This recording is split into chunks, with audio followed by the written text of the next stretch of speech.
Madang karo rendang lawuh kerupuk rambak. Menyang ning pasar tuku bumbu pawon. Salame lagi wae dipancelasi karo ibuke. Wis tekan ngomah aku langsung ngulek bumbune. Ge ganjil weteng mangan kolak dhisik. Sing ngulek bumbu ya durung rampung.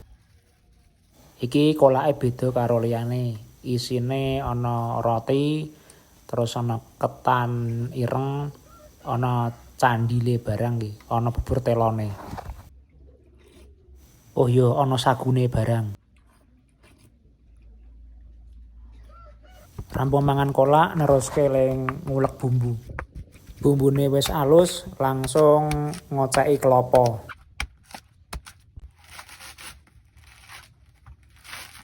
Iki jenenge kelapa gading, dadi rada cilik.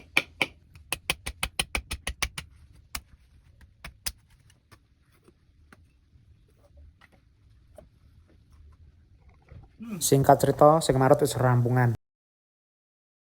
Langsung dedek geni. Nah, iki sing paling angel. Kayane iki gampang ning asline wangel dedek geni pawon ngene iki. Iki ameh masak rendang. Dadi gek Idul Adha wingi entuk daging saka masjid. Lagi arep tak masak saiki. Pas nggungsu ngene iki walah ambune jan sedep tenan. Suntaki santen.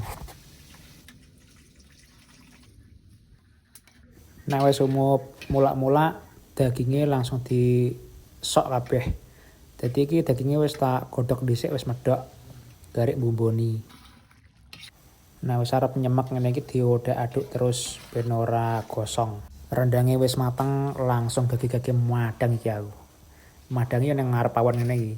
Tak lawahi kerupuk rambak. Kerupuk rambake gudi-gudi. Soale iki mau goreng dhewe. Tuku ngene tanggane.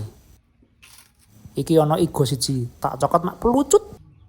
Wis wempuk jos jis tenan.